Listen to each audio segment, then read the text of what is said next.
Thank you, whatever school that was back there. Good morning to you all. Thank you all for coming out to be with us this morning. Thank you for those that are watching on live stream this morning. Those who are in the audience, if you would take this time to silence your phones or other electronic gadgets that you may have with you. Thank you for that. My name is Gary Gregg, and it is my privilege to be the director of the McConnell Center here at the University of Louisville. In the few months ahead, we will start a series of events and publications to commemorate our 25 years here at the University of Louisville. In the first 24 years, McConnell Center has given more than $3.5 million in scholarships to outstanding young Kentucky students. More than 230 McConnell scholars have been nurtured to be leaders in fields from business and law to medicine and the military. Our scholars provide leadership on the campus of the University of Louisville and go on to graduate programs that have included Harvard Law School, Cambridge, Oxford, New York University, you name it. In 2013, the McConnell Center was named an oasis of excellence in higher education by the American Council of Trustees and Alumni. And today, you are here with us for our 48th distinguished speaker that we have been able to bring from Washington to the University of Louisville and the Louisville community. None of this great success would be possible without the vision, dedication, and generosity of Kentucky's senior senator. Mitch McConnell is Kentucky's longest-serving senator, having been elected in 1984, 20 years after graduating with honors from the University of Louisville. He's only the second Kentuckian ever to serve in the position of Majority Leader of the United States Senate. And in that position, he has been part of major policy developments from national security to economics that will prove of historic importance. Time magazine recently named him one of the 100 most influential people in the world. Ladies and gentlemen, would you please join me in standing and welcoming the Majority Leader of the United States Senate, Mitch McConnell, and our special guest, South Carolina's Senator Tim Scott.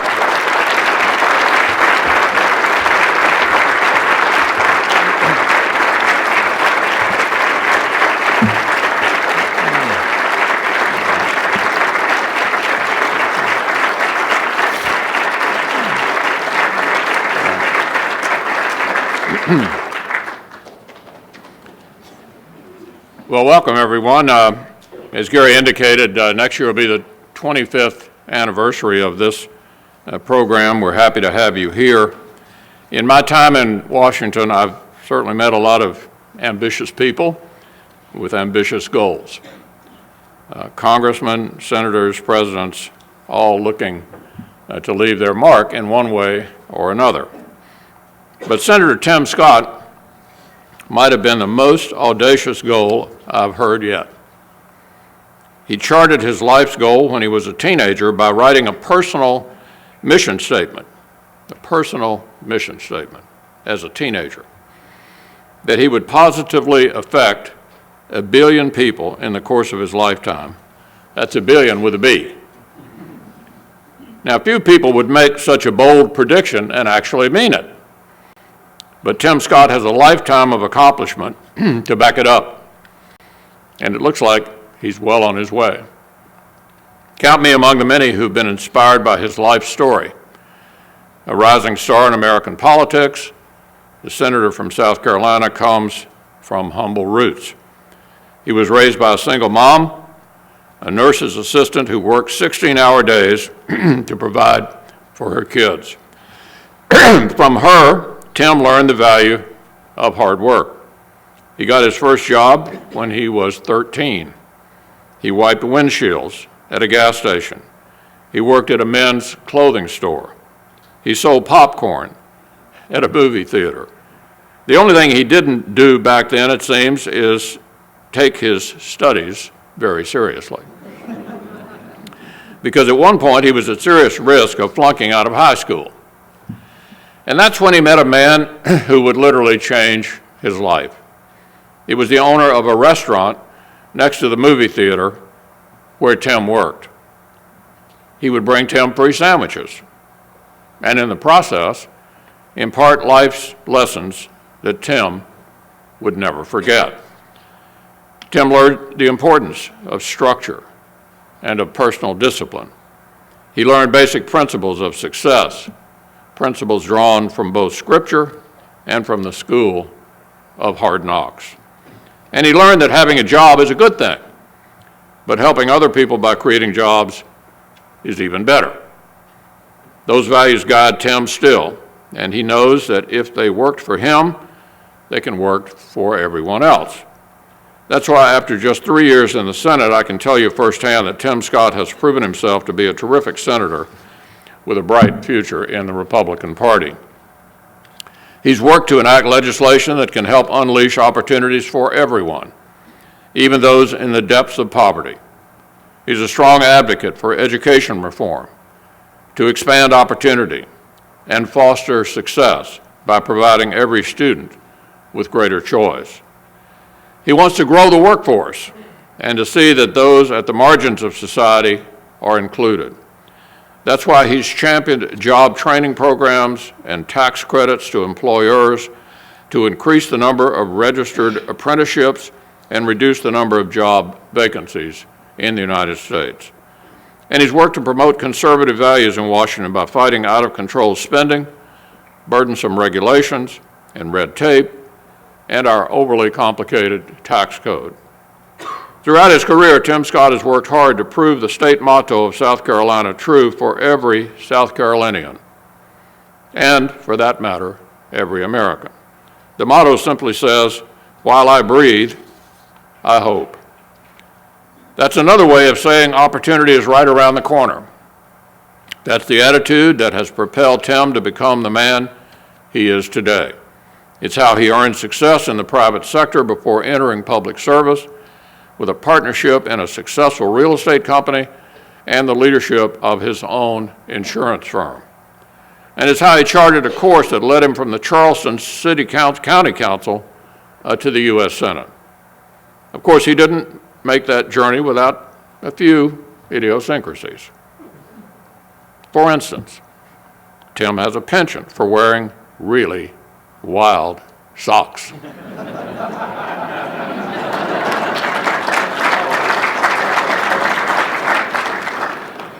And he likes to show those socks off by traipsing around his office without any shoes. Supposedly, he thinks better with his shoes off. So, Tim, if you'd like, slip off your kicks, make yourself comfortable, but shoes or no shoes, Senator Scott has touched the lives of many with his powerful personal story. And he's made life better for many with his work in public service. So it's with great pleasure, ladies and gentlemen, that I introduce to you the junior senator from South Carolina, the Honorable Tim Scott.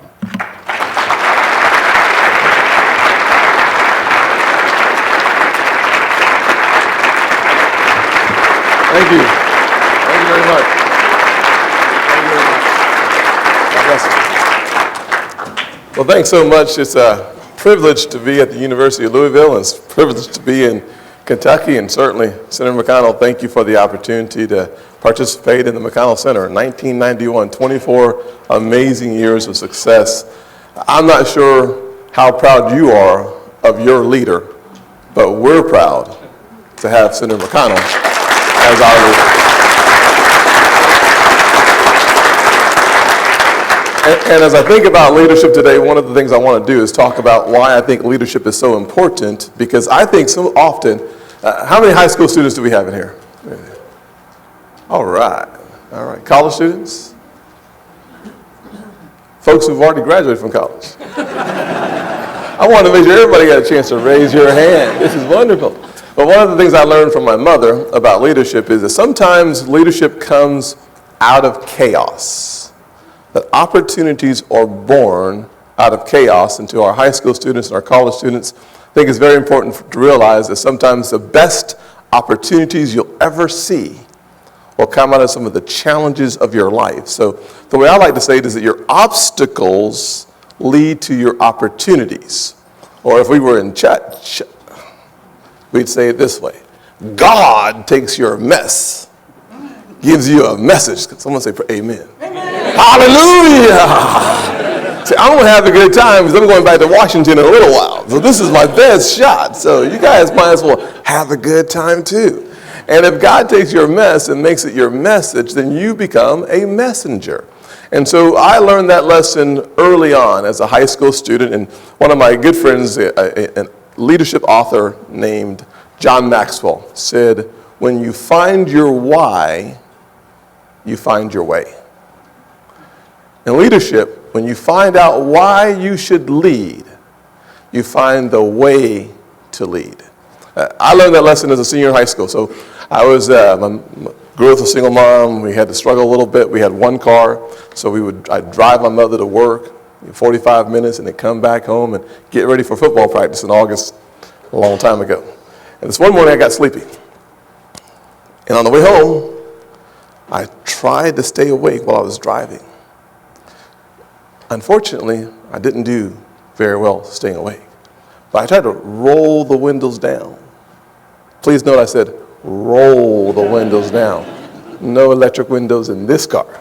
I rolled them up. I turned the AC on, the AC off. In August in South Carolina, I turned the heat on and turned the heat off.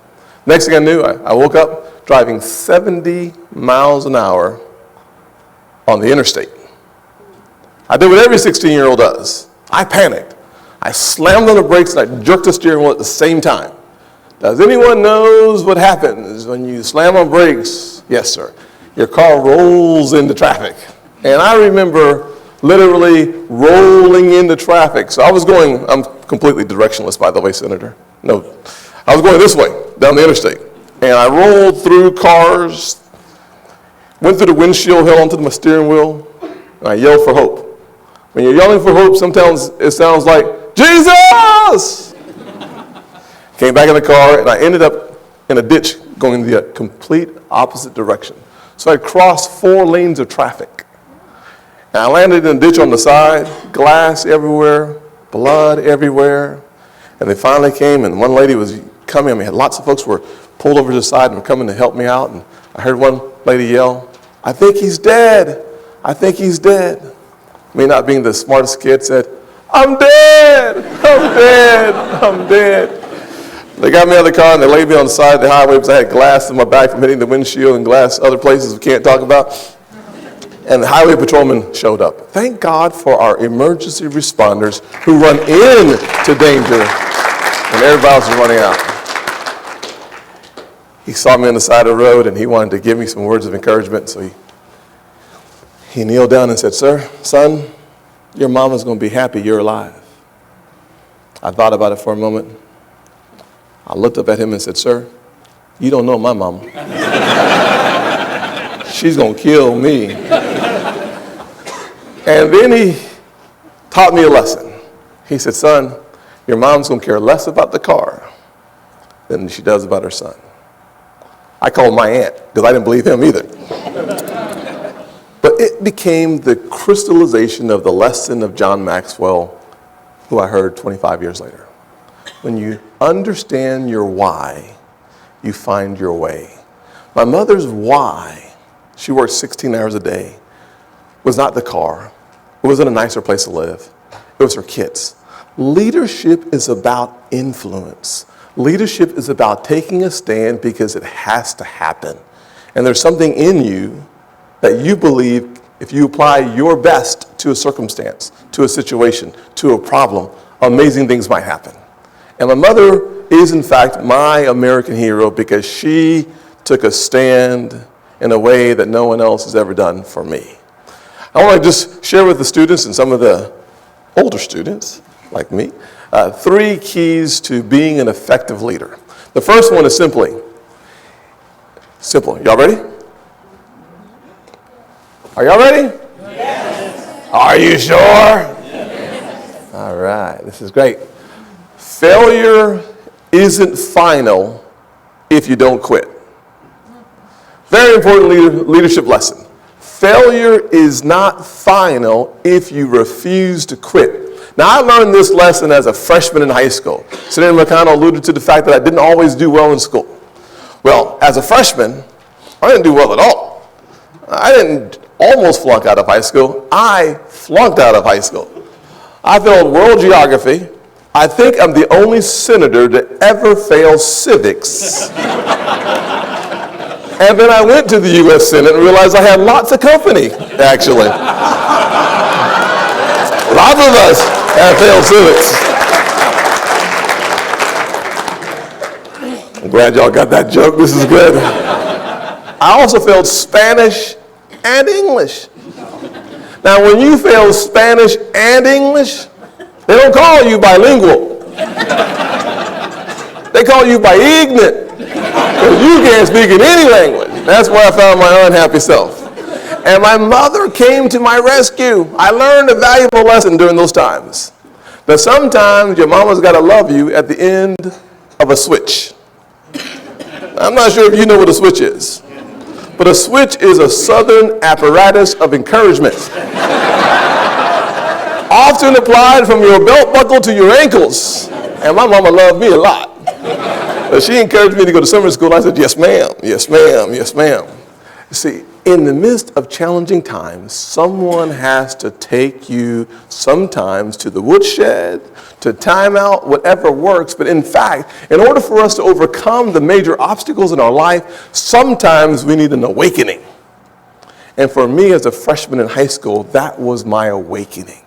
Because I had blamed my dad being gone since I was 7 years old for the reasons why I was drifting. I blamed my mother being at work 16 hours a day as a reason why I couldn't concentrate. But my mother encouraged me to concentrate, to focus, to believe in my future. She always taught me, even when she was finding the switch, there's a psychology that goes along with the switch as well.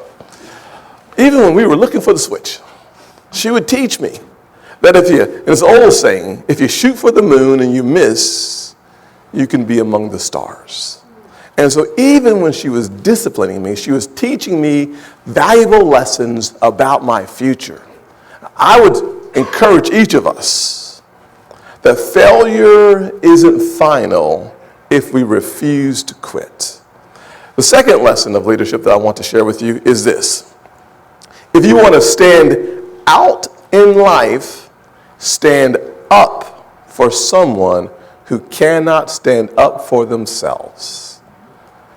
If you want to stand out in life, stand up for someone who cannot stand up for themselves. Now for me, the classic example of that person is John Moniz, a Chick-fil-A operator who caught my attention when I was a sophomore in high school, and he started teaching me that you could think your way out of poverty. It doesn't mean that if you're in poverty, you're not thinking. What it meant to me was, as a kid who was struggling in high school because I refused to focus in the classroom, though I had a pretty good focus on the field, he was trying to teach me that there was an advantage to those kids who would harness their energy and focus it on becoming academically successful and not just significant in sports or entertainment.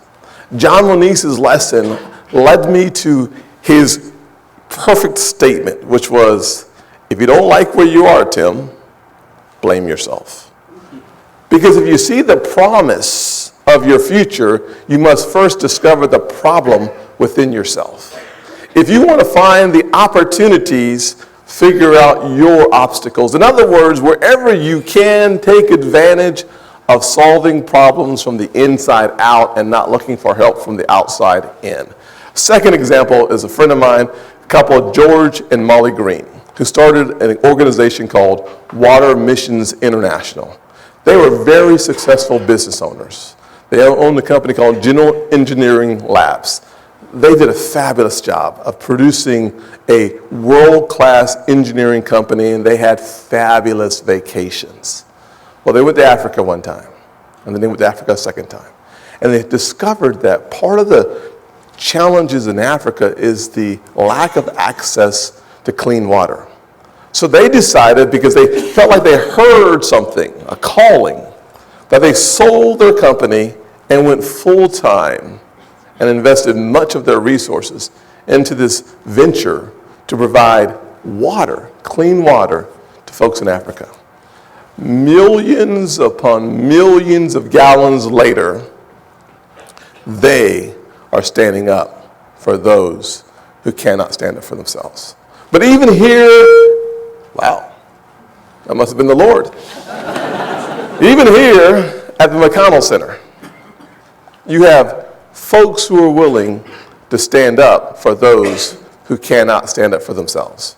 Mary Elizabeth, McConnell scholar. Are you here, Mary Elizabeth? There you are, Mary Elizabeth. Stand up, Mary Elizabeth. Let everybody look at your face there. Mary Elizabeth is now turning red like a tomato. Mary Elizabeth wants to help young people, and she has a passion for the elderly. You see, a part of the McConnell mission is to make sure that the scholars have this passion, this desire to stand up for those who cannot stand up for themselves. And Mary Elizabeth has found her passion are for the young and for the old. Connor Tracy. Connor Tracy, you here? Connor, how you doing, buddy? All right, how are you? I'm doing well, thank you for asking. You're so kind. I like that red tie. You like my Lily Pulitzer tie? Yeah, we got good taste, buddy. See, Connor, who is standing up, this is important. Folks who will stand up for those who cannot stand up for themselves. Connor has a passion to stand up for the homeless. You see, he understands, thank you, Connor, he understands the Matthew 25 project.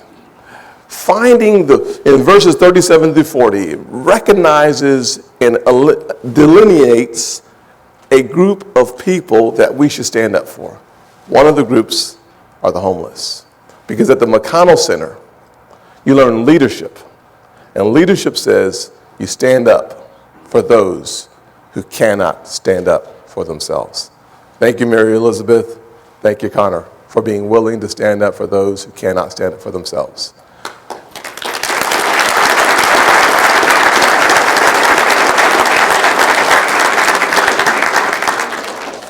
And we're heading into Thanksgiving and Christmas.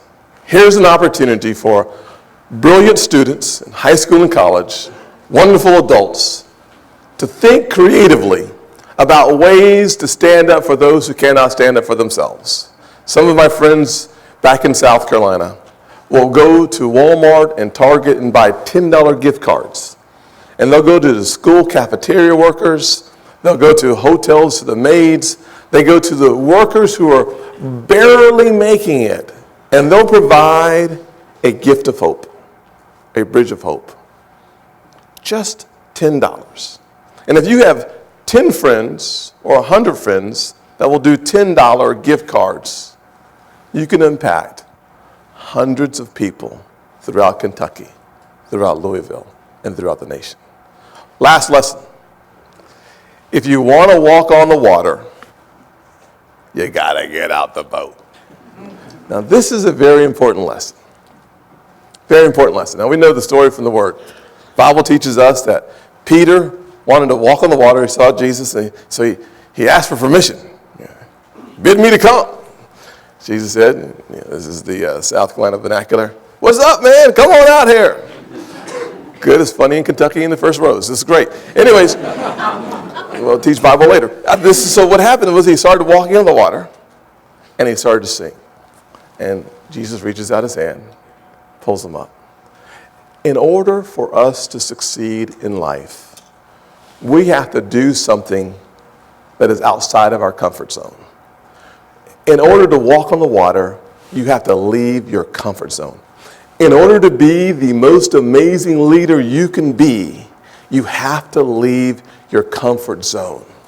And if you do that, the most amazing things are possible. Let me say it differently. Hold on to your dreams. Dreams motivate, they inspire, they encourage, they give us the fuel for life. And so often, as we grow older, we let go of our dreams. We start to assume that things aren't possible, but they are. I think of a dreamer named Oprah Winfrey. Anyone ever heard of her? And the people of God said amen. Okay.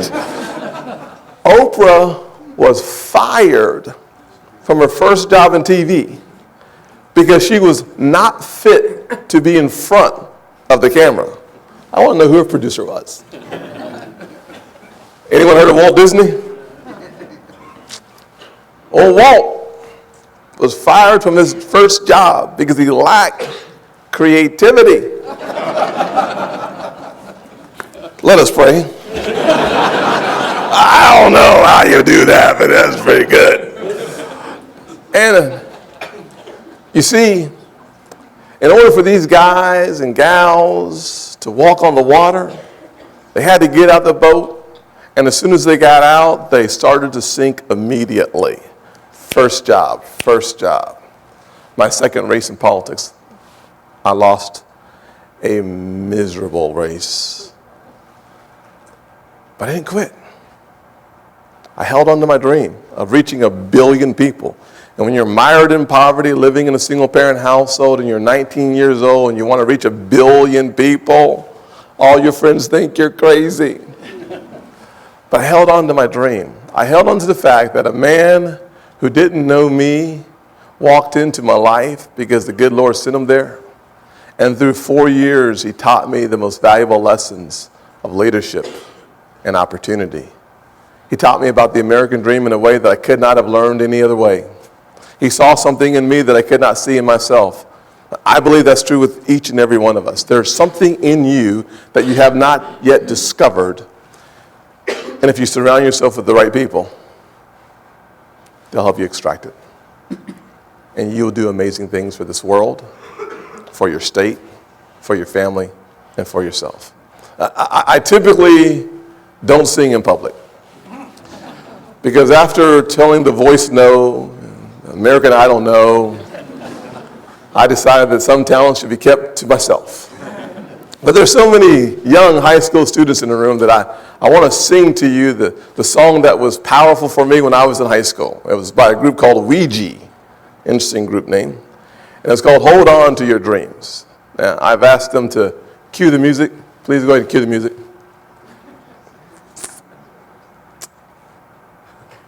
Well, then, I guess you'll just have to help me out here then. Let's just do that. That's all you got to do. Come on. I can't hear you. Come on. Can't hear you. Hold on to your dream. Never mind. See, if you could see your face, you would stop singing too. I thought y'all knew good singing. What happened to the ears that you have? You can't hear the good singing. So let me just tell you the words. Put my talent back in the closet.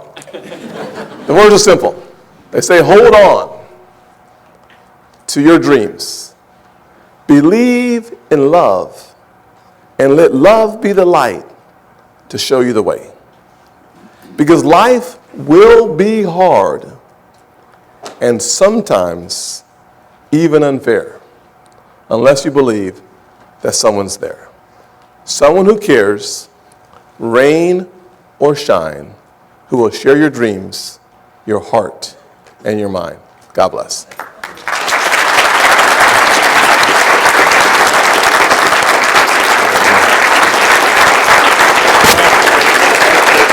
Thank you, sir. Thank you very much.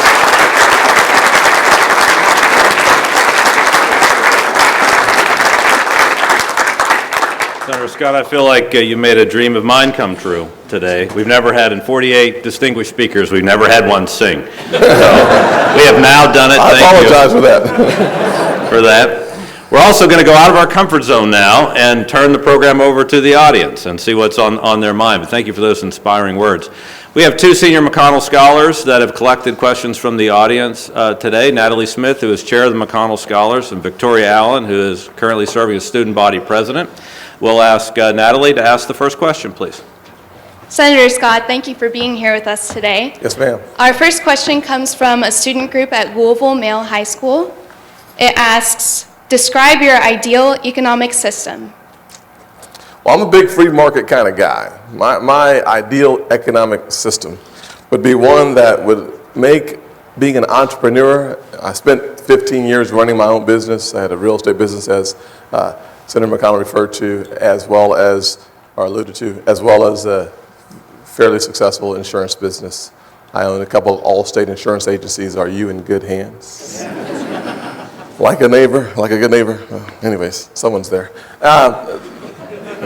Obviously, I don't like State Farm that much. Anyways, one of the things I would tell you is that if we could create a system that has lower taxes, responsible regulations, and that encourages entrepreneurship, it would be close to a perfect system.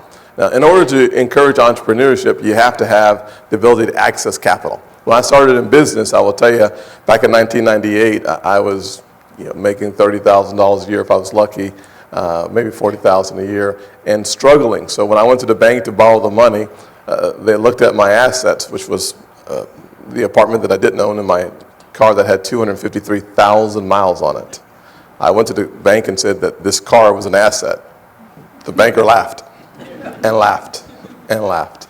But what I learned through that process was that a good business plan with a strong ability to repay the loan and having access to credit and capital changed not only my life, my family's life. And so one of the things that I would say are three key pieces to an economic system that works are a tax system that is competitive globally. And today we have the highest corporate tax rate, 35% in the world. We have dollars trapped out of the country that could come back and help create millions of jobs. We call that repatriation, the ability to bring home overseas profits, which we cannot do today, about $2 trillion, which would create somewhere, in my estimation, not an economist, but my estimation, over 2 million jobs over time. If we could bring that home, you would see amazing transformation in our employment opportunities. Second, responsible regulations. I think we have to have a regulatory environment that actually works. Today we have burdensome regulations that are impacting the ability to create jobs in a tremendous way. And then finally, as I said a couple times, access to capital. Is it on? Madam President, yes ma'am. Good morning, Senator Scott. Thank you again for being here. Our second question comes from a student group from Villa Madonna Academy. As young students, we look at the state of our nation and become easily discouraged. What makes you think, as you have said, that America's best days are ahead of us? Certainly. So if I were young and looking at the state of our affairs, there's a lot of reasons to be hopeless, frankly. So you look at the $18 trillion for the debt that we have as a nation. You look at the bickering that you see in Washington. There are a lot of signs that things aren't working the way that they are, the way that they should. I would tell you that there's an absolutely alternate plan that's available and a very different picture that's happening right now. For instance, when I go to Washington, I work with one of the senators on the left who I'm considered a very conservative senator. He's considered a very liberal senator, Cory Booker. A great guy from New Jersey. He and I have worked together on the apprenticeship programs, looking for ways to create tax credits so that we can attract more earning and learning at the same time by giving employers an incentive to hire people that they would not normally hire for themselves. And so that is one example of a reason to be hopeful. The other reason is, listen, when I grew up as a kid in the 80s, unemployment in my neighborhoods were over 30%. Over 30%. And I will tell you that without entrepreneurs in those neighborhoods, it's hard to deal with poverty.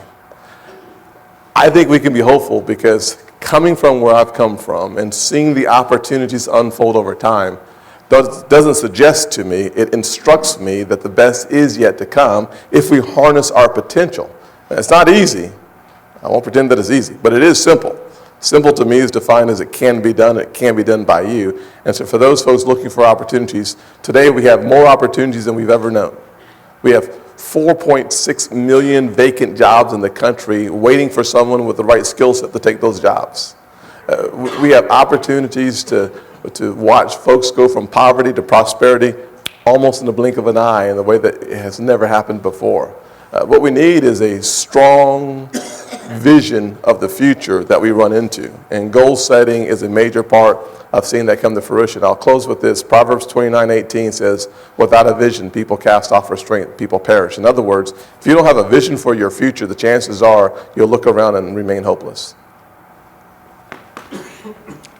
How do you, as a politician, win elections while staying true to your personal beliefs? Live in South Carolina. It's first one. We're conservative, so it's really easy there. Yeah, I think the reality of it is that if you know who you are before you enter into the political process, you're far better off, because the pressures to conform are amazing. And so one of the things I have done is I've drawn lines in the sand. I call it my limb: legal, ethical, and moral. I don't ever cross those lines. If it's not illegal, it's not ethical, it's not moral, I'm just not going to do it. And there's always pressure to do something that's in someone else's best interest. The key is to make sure that you run the race that you're willing to win, and you run in a way that you're willing to lose if it doesn't work out. And so I've always said that the promises that you make as a candidate should be the promises you keep as an elected official. And if I can't do that, I should be voted out of office. I don't always win. I don't suggest that you're going to always win, because you won't always win. But you should be very clear on where you stand, and your activities should be consistent with where you stood on the campaign trail. One of the things that we as politicians have to do is we have to find this cool word called integrity and live by it. My pastor teaches me I have the right to be wrong. I think what he's telling me is that sometimes I think I know what I'm doing, and I know that I'm right, and I'm not yet there. I'm not really right. So the truth is that it's okay. I mean, it's okay to be wrong, but you have to be willing to correct your course when you find that you are. But stick with your principles. Be very clear on who you are, what you stand for, and then govern consistent with your campaign promises.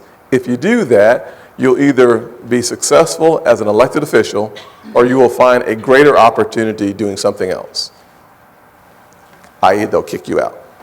So. What are your thoughts on the role of political correctness in today's society and politics? Oh man, it's political correctness is a challenging concept today. We all, as the previous question suggests, not being politically correct comes with scars and challenges.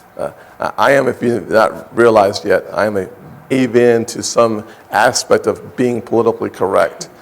I have learned that not being politically correct comes with scars and challenges.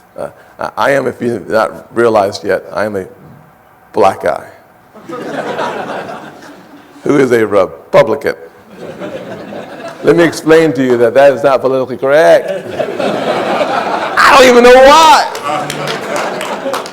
And so sometimes, as I said, you have to get out the boat if you want to walk on the water. Sometimes you have to go to the wild side. And that's where I live.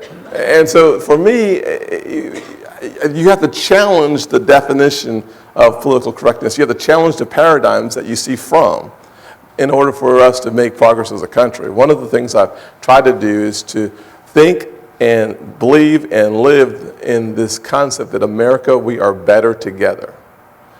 And so what I try to do is align myself with my values, even if it's not correct in my community, even if people disagree with me.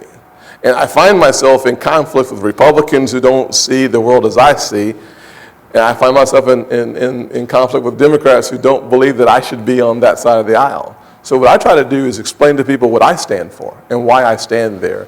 And sometimes it works, and other times they just dismiss. It's understanding why you're in the fight from the first place. And if you do that, you'll win more battles than you will lose, but you'll lose me. The key to battling political correctness is understanding why you're in the fight from the first place. And if you do that, you'll win more battles than you will lose, but you'll lose some significant ones. I've been called everything that you can imagine. Uncle Tom, I try to remind people that my name is Tim. I'm Uncle Tim, not Tom.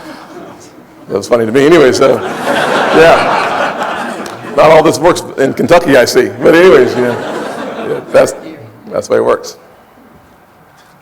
Our next question comes from DuPont Manual High School. As a student planning on attending college in 2 years, I worry about the mounting debt I will face in pursuing my higher education. What do you plan on doing specifically to encourage more young adults to pursue a college education? Well, first thing we have to do is make sure that these young adults graduate from high school, which is a very important part of the conversation. And we need to make sure that they graduate from high school in a way that allows them to go into college and to start doing college courses and not remedial work to get to a level that actually goes along with their acceptance to that college. So what I'm doing is I'm working on school choice as a part of the apparatus that I think produces better results. For those areas where you have failing public schools or underperforming public schools, I think parents deserve either a charter school, a private school, a virtual school, some other alternative to the public school that's not working. I'm a product of public schools. I thank God that I was blessed to go to a good public school in high school. But I did go to 4 different elementary schools by the 5th grade. Because when you're in poverty, you're fairly transient. So one of the things that we have to do in order to fix college is fix public education, K through 12. As it relates to affordability, if you want to make your college education or experience more affordable, the federal government provides up to a $5,700 Pell Grant. If you take your Pell Grant to a 2-year technical school for the first 2 years, you can essentially get out of the first 2 years of your education. No offense to the University of Louisville, that's probably, eyes are getting bigger as I say that. You can get out of your first 2 years with no debt whatsoever. And then you can transfer to the University of Louisville and get a wonderful education and cut your college debt in half. Now realize that the average student graduates with about $29,000 of college debt. $29,000 over a lifetime we should figure out the ROI on that $29,000. So in a lifetime income over a lifetime with a college education versus a high school education, I think is worth like $1.2 million. So the question is the $29,000, if you have the college debt, worth a $1.2 million increase in your lifetime income? I think the answer is yes. But we also passed legislation last year under the leaders helping us, Leader McConnell helped us put together a student loan package that reduced the interest rate from, I think it was in the 5.75 down to the 3.7 range. So the fact of the matter is even the interest on the debt for the average college student has gone down, and it was a bipartisan coalition that got that accomplished as well. So I think if we, remember the advantage of going to a 2-year school that can actually reduce your debt if in fact you are eligible for the Pell Grant, which typically is a kid who's borrowing money, and then looking at the fact that we've already reduced the interest rate on your student loans, and then think of the return on the investment, $29,000 versus $1.2 million. Our next question is also from a student group. How can we get more college and high school age students interested in politics? Beg? Listen, the one thing I did well in high school, I was pretty good at football, but I was also really good at talking, typically in the middle of my classes. And it was in middle school when my 8th grade teacher realized that she could harness my extra energy and instructed, I should say encouraged, but she instructed me to run for student council. So you could talk and not get in trouble. I'm not sure if you guys are familiar with in-school detention. It is not where you want to be. Now, I did spend 30 or 40 times in school suspension. The Lord is here too, so I'll go over here. So, and what I learned, I guess I should be where the Lord is. Anyways, what I learned, however, was that if you want to do well, you have to harness that potential, and I found that in student council. So 8th grade, 9th grade, even when I was flunking out, I was VP of the class. You can be popular and dumb at the same time. This is what I've learned in life. And I was student government president like yourself, but in high school I couldn't do what you're doing in college. And so I found a way of harnessing my energy, but I also found a way of stoking or encouraging my desires, encouraging my interest in politics. And so through Boys State, leadership programs, much like the McConnell Center in high school, I found myself on a leadership track, unbeknownst to myself.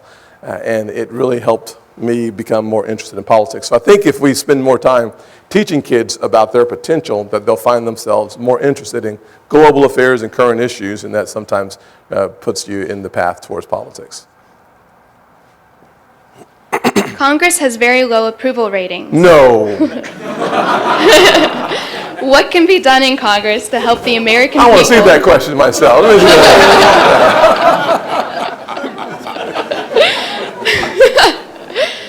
Hold on a second here. My arms are not long enough, so I need glasses. I'll be dag blasted. You were telling the truth. Okay, good.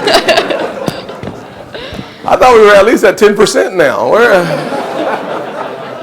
Please continue. I apologize.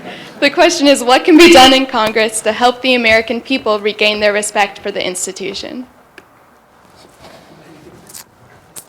I honestly think that it begins with integrity. I don't know that the average person in our country wants politicians who always agree with them. I'm pretty convinced that they don't. I think what they want are politicians who tell the truth. And not a part of the truth, so we can sell something, but tell the truth as we see it. Now, I recommend marketing the truth well, without any question, but have integrity in that process. I've learned that in South Carolina, a lot of voters don't agree with me. Thank God, most of them do. But for those who don't, I talk to them. Go to places where you're not encouraged to go. Go into communities where they disagree with you and have a conversation. That would improve our ratings very quickly. Because when I go into places where conservative Republicans do not go, they look at me like I have two heads sometimes. And then after about an hour, they realize that I don't have two heads. I just don't use the one I have really well. And then we have that debate for a little while. And then we find that we have more in common than we do not. And that's always good news for your approval ratings. But what we should be concerned with is making sure that people understand where we want to take the country and not how much we hate the other side. Now, I disagree with the other side on many issues. That's okay. They disagree with me on many issues. But am I willing to sit down with folks who don't think like I think and have a conversation about their future and learn to listen as well as speak? When that happens, I think our approval ratings will go back up. Okay, this question comes from a student from Jackson County High School.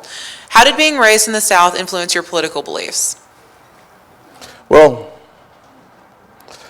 I was blessed to be born an American. It was a gift from God to be born in the South. Yep. So it has a major impact on the way I see the world. I think we are in the Bible Belt, as they call it.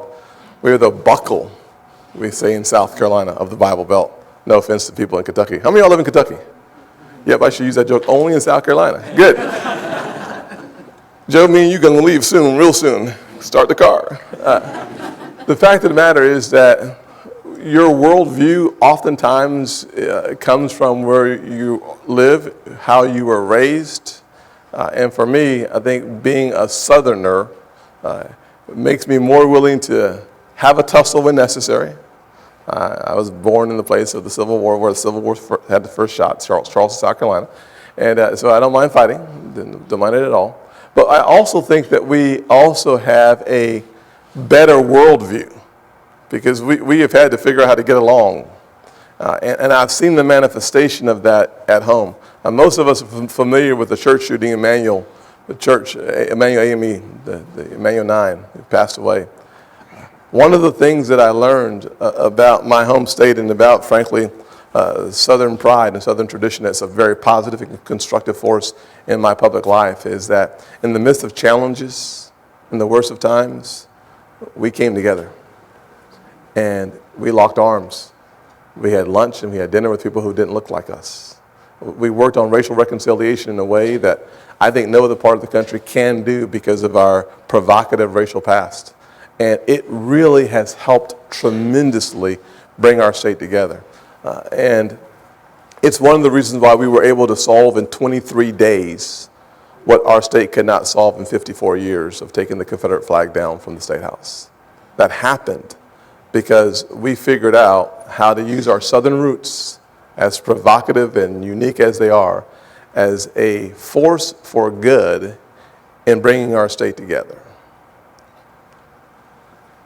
This will have to be our last question. Oh, gosh darn. It comes from a student group Thank at you, North Lord. Hardin. Oh, just joking. It comes from a student group at North Hardin High School. It asks, what are some of the biggest obstacles you've been presented with as a center, and how have you overcome these obstacles? Yeah, I think it's hard to look beyond where we are today.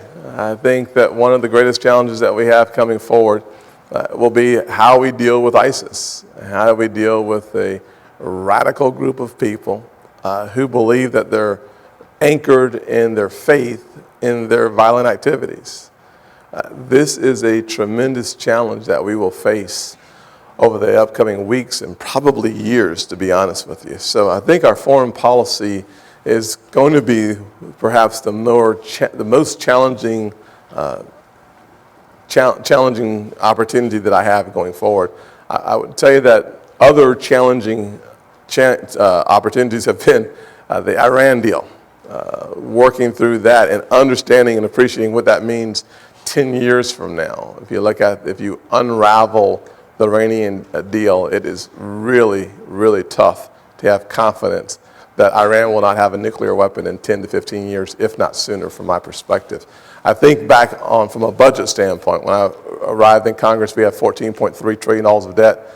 In 2011, we had a Budget and Control Act deal that put caps in place so that we would not spend as much as we were spending in the past. That was a very challenging time. It was a time when we had a lot of conflict and a lot of interest. I think our nation will be better off because of the challenges that we face. And so we will continue to see a lot of challenges coming our way. But I would say that probably the biggest one that I'm going to face is probably how we deal with ISIS going forward. Yes, sir. Yes, sir.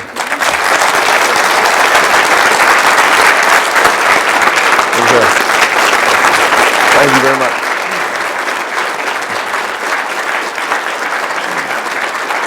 Thank you very much.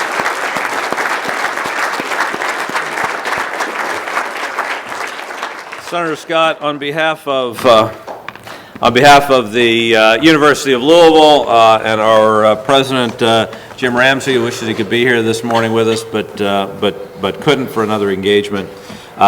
We know you have to go back to Washington, so we wanted you to take a little something back to Washington to make the day a little bit better. Remind you to be on time, perhaps, as you go forward. But thank you for being here with us today. Thank you very much.